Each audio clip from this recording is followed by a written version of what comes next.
The first railroad I had when I was a sophomore in high school, I think, during the war or junior, one or the other, on the little old mop railroad through the Republic, branch line hauled ammunition from Hastings. We rebuilt that line and I got a job on the sections. Just a kid. And all of them was old men, too old for the Army, and they taught me to chew tobacco. And it was an interesting experience that summer. Then, after high school, I went to working on the signal gang in Enid, Oklahoma, installing signals on the Rock Island Railroad. And when we got to Enid, I went to work up in Iowa and Illinois and Kansas and Nebraska on the railroad, second department. And then in October the 13th, 1952, I went in the Navy. No, in 48 I went in the Navy and I come out in September 52. And I went up in Illinois again and Iowa and Nebraska and worked for a while, and then I bid on a job in Smith Center, Kansas. Had no idea about it, but I didn't want to work on the gang rest of my life.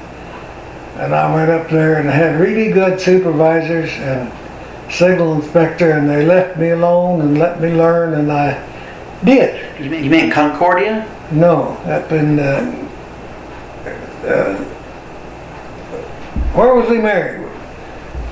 Colby, Kansas. Colby, there we go. Kansas. Okay. So the Rock held the job for you while you were in the Navy? Oh yeah, the Navy, the Union kept our signals, kept our seniority. But I wound up, mainly because I loved the job and worked hard all hours. I was single, and I done everything to learn to read the blueprint, learn how signals work, and I loved the job. And I wound up with a very good reputation, probably the best in the signal department, even over the supervisor. Better than your brothers. Yeah. And the superintendent of the division would call me up and ask me when somebody turned. Them days they were pretty strict, and you had a train delay. You stop a rocket train, especially they wouldn't fire you. Well, some maintainer would top a train and they'd send a message. And it seemed like the officers all hated signals because they were kind of like the police force on the railroad. They'd call me up, say, is that possible? Could that happen? And sometimes he'd call me into his office to talk about it. Because I had a great reputation. And I wound up there. We were married there in 55. And then it was in 1957, I think, that I bid in a job, Fairbury, Nebraska. And we were there for about 10 years. Loved the job.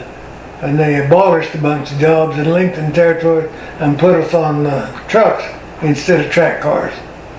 And then we went to Smith Center, Kansas for about 7 years. And then I went down to Oklahoma City. See, I remember the job in Fairbury. Yeah. That's when my memories first kick in. I remember the job going to Smith Center, and they moved you.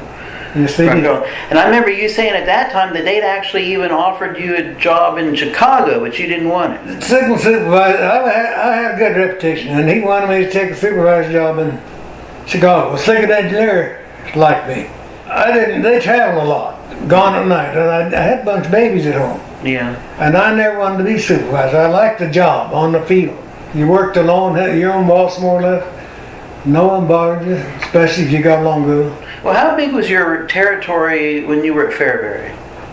Because I remember the Smith Center territory seemed like it was fairly good size, and well, they even kept larger. Getting bigger and bigger. In Fairbury, they was probably around 60 miles.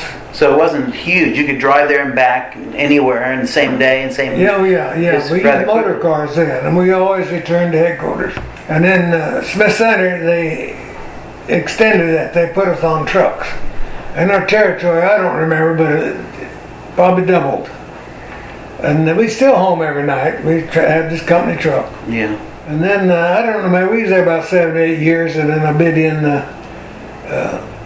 Oklahoma City, or Yukon, same thing. So we'd be close for when you kids got ready for college. Mm-hmm. And then instead of maintaining, which I like that too, interesting job, and had a lot of interesting things happen. I remember one night over there in Midwest City, the kids would always play with that crossing signals, and they'd ringing, and they'd call me out about every night. And the kids was always tying a wire across or putting a steel fence post across there. And I drove up there one night, and this old boy came out of the house real close to the tracks. and he no shirt on, and he's barefoot, and he looked like a big blacksmith. And I thought, I don't know whether they can handle that son of a gun or not. And he come up there, and he was madder than a hornet because that bell was ringing, keeping him late. And I explained to him why the kids was always fooling with it. I said, come with me and I'll show you. And we walked down the track, and I found where they tied a steel bar across the track. And he said, I tell you what, as soon as I took it off, it got ringing. He said, the next time that happens, you come to my house and I'll have the little son of a bitch here waiting on you. Well, he never did. He must have scared him off because I wasn't calling her that. But things like that happen.